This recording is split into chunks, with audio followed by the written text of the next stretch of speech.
Okay, guys, I think we have a problem. Chris is acting strange. Hey, you alright? What the fuck? Hello, yes, I'm very good. Rakia? Yeah. Oh, you have a camera.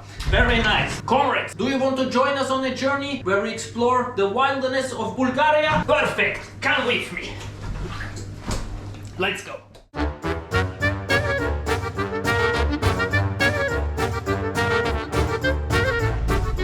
my god. Warte, guck von links. Sind nur rausgegangen, alles gut.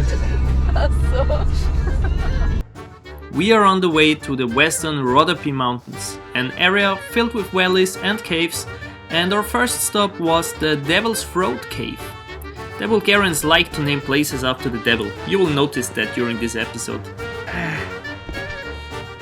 So we're in the Trigrat Valley and we're standing at the entrance to the Devil's Throat Cave. The tour is self-guided and you enter the cave through a long tunnel, which gives you some time to read the info sheet you get, so you can find out that 33 of the 35 bat species that are native to Europe live in Bulgaria. There are 4 bat species that can be found in this cave. The common bent-winged bat and the long-fingered bat spend the winter in this cave in colonies of around 35,000 animals, which makes it the biggest wintering colony in the Balkans, and also the greater and lesser horseshoe bats can be found here. Horseshoe bats are among Europe's top conservation priorities. Thus, the Devil's Throat falls into the number of the most important bat shelters in whole Bulgaria.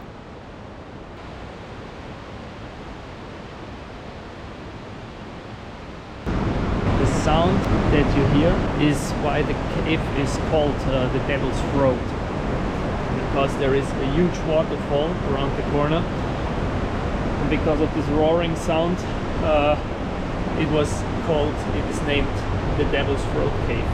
The cave's entrance resembles a devil's head, and down its throat rushes a massive waterfall that from ancient times has captivated imaginations and given birth to numerous legends. The most popular of these is that Orpheus descended down this cave to the subterranean kingdom of Hades to seek his lost love Eurydice.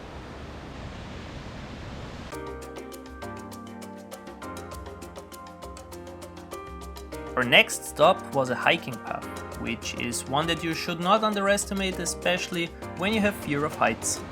The walk to the Devil's Bridge rock formation leads you through an incredible beautiful canyon, and if you are adventurous, you will be super happy here.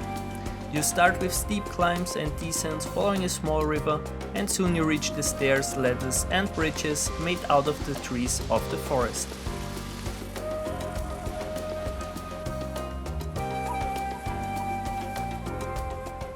So after we've been to the Devil's Throat Cave, we reached the Devil's Bridge. I don't know what the people here have with the devil, but I think they like him or fear him. By the way, we did not find out why this bridge is named after the devil, so if you are watching this and can tell us, please do so in the comments. Dobre utro and welcome to the Valley of the Waterfalls. We got up super early at 5:30 to come here, not only visit the Valley of Waterfalls, but we heard that here is a quite big population of spotted salamanders, Feuersalamander auf Deutsch. But actually it was super cold at night, it had below 0 degrees, and I was not quite sure if we would be lucky enough to find some of the spotted salamanders or if they are inactive. But we found this little fella. He was absolutely not having it and went back in his cozy cave while I was filming this way too long intro. Nonetheless, the Valley of Waterfalls is really beautiful. It is quite a long hike if you want to go up until the end, and you will cross several bridges. Some of them don't have any handles at all and can get very slippery, especially when frozen. After the first salamander, we did not find any, only their caves, which are mainly found in forests that include beeches and other deciduous trees, but also conifers. And all these holes, this is where they seek shelter for most of the day, as the majority of spotted salamanders is nocturnal, but can be seen on rainy days during summer. On our way back out of the valley, we were lucky again. So that makes 2 already. 2 more than I expected. I'm quite surprised that we found him up there because these animals are quite clumsy. Anyway, always leave them space and keep your distance so you don't stress them. And also for your own safety. They are poisonous, and as weird as it sounds, they can shoot their poison out of glands behind their ears, as far as 1 meter. Здравейте, comrades! Behind me you can see the Rhodope Mountains. Today we got up at 5 in the morning to search for some spotted salamanders. As you already could see, we were quite successful. And now we're going to the eastern side of the park. This is actually the area with the highest chance to spot wildlife, like eagles and vultures are everywhere there. And if we're really lucky, we even find bisons, wild horses, maybe even wolves or bears. We will see. Before we could meet any wildlife, we met the locals.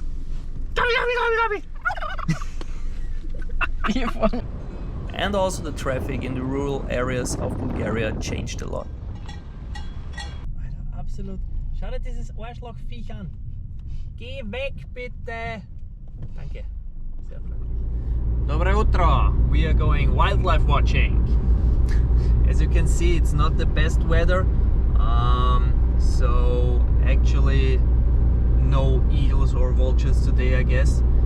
But we are going now in an area where there are maybe European bisons, where there are fallow deers, where there are maybe wild horses. We are not 100% sure about this, and also it's not the best weather or the perfect season to go wildlife watching, but the next few days gonna be rainy, so this is maybe our last chance, and after this we're gonna probably leave already to the Black Sea coast, so we're gonna give it a try.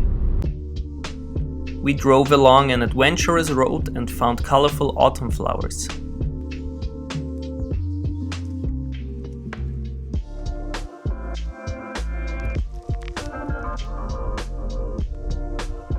So we are starting to find something. Oh, yeah.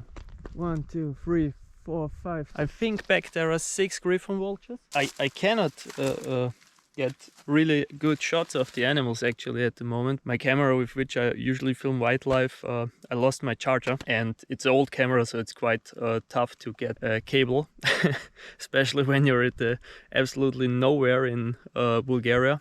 Let's hope Amy gets some really nice pictures. Over there are some kind of deer. Fallow deers are native to Turkey and the area that was known as Mesopotamia, probably also Italy, the Balkans and Rhodes.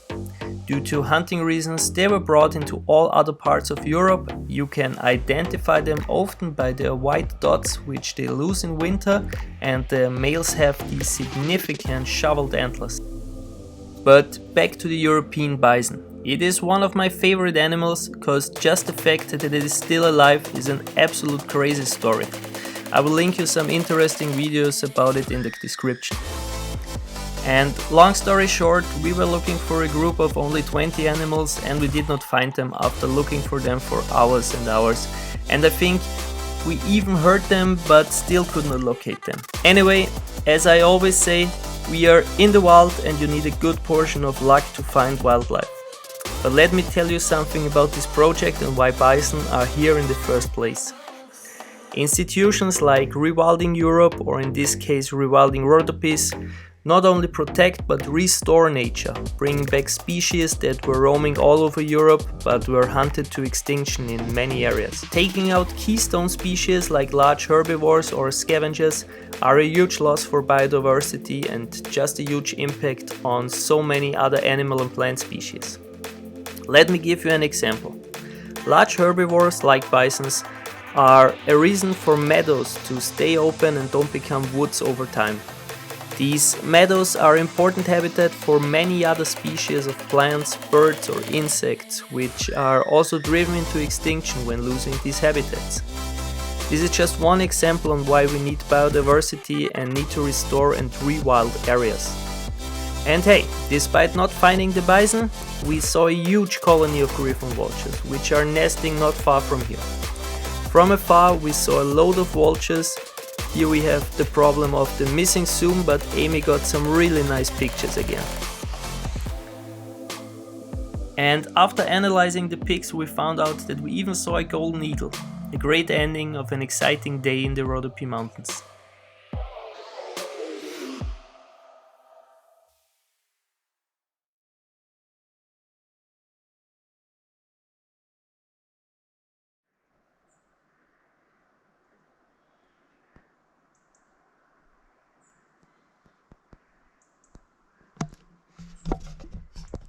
Good morning from the wild west of Bulgaria.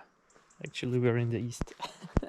Behind me you have the horseshoe band of the Arda River, and on the cliffs that you can see all over there are everywhere some nests of griffon vultures, and we already could see a lot of them. Sadly, my camera still doesn't work. But Amy tries to get some really nice shots. It's quite easy to spot the nests. Amy, ich glaube, von da kannst du ihn sehen. Ist das ein Stein oder ein Geier? Das ist leider ein Stein. Oh, das ist ein Stein. Da sind 4 auf verschiedenen Steinen. Wirklich? Ich sehe den einen. Und da oben drüber der Stein. Ah. Okay, da kommt jetzt ein Auto, ja? It is the biggest nesting area in Bulgaria. Slowly also the Egyptian vulture and the black vulture are coming back. While researching for this video, I found out that at the end of November there were 13 Eurasian black vultures, also known as Cinereous vultures, released into the wild to help keep the population rising. I'm curious about how the vultures and also bison and other species will develop in the future here in the eastern Rhodope Mountains. We left not long before the rain turned streets into little rivers. After 5 long months without the sea, we're finally here. The Black Sea. After yesterday's rain, today is super sunny and warm. And we are here in the south, quite far south from Burgas, like half an hour, 40 minutes. And over there, the big white building, it was a mansion of the last Bulgarian leader, of the last communist leader, of Todor Shivkov, and it's called Perla 1. And on the other side, a bit in the woods, there is a construct called Perla 2, which was supposed to be his second mansion here. But while they were still building it, the communist area was ended, and so this mansion back there was never finished. So there is now a skeleton and lost place, an abandoned building in the middle of the woods, and this is where we're going now.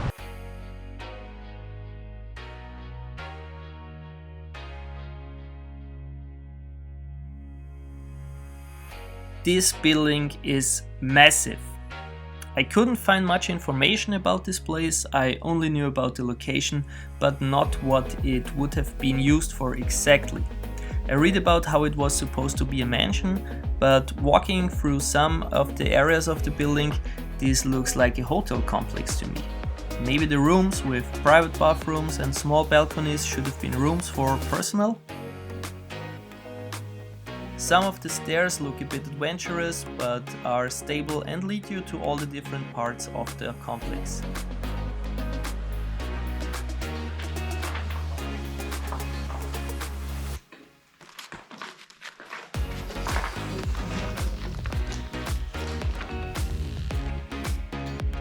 If you go upstairs, you will find a flat roof terrace, which was absolutely flooded and provides a lot of plants.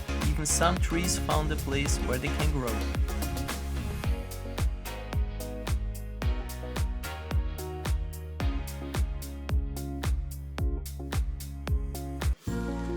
From the roof we went down to the basement, curious what could await us there, and we were not disappointed.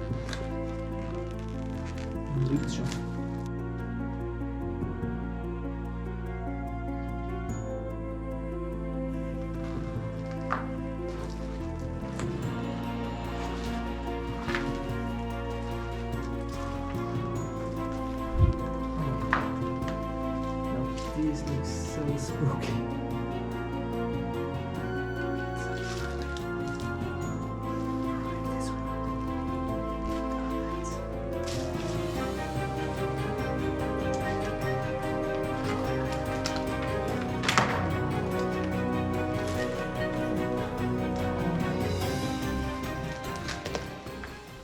A colony of bats awaited us. I think it could be common bent-winged bats. That being said, bats are one of the animals I have actually not much knowledge about, and I've never seen them close enough to really identify them. But the shape of the wings and the size let me make this guess. As mentioned earlier, Bulgaria is an important place for many bat species, and they will seek shelter and make colonies wherever they feel safe.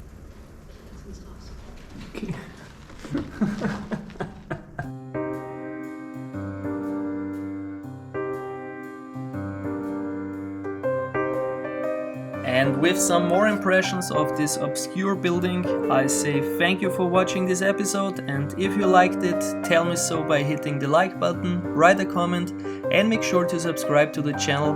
The next part, where we will discover more of Bulgaria's precious flora and fauna, explore unique landscapes, and the rock monastery, is already in the making. Have a great day and see you next time. Bye!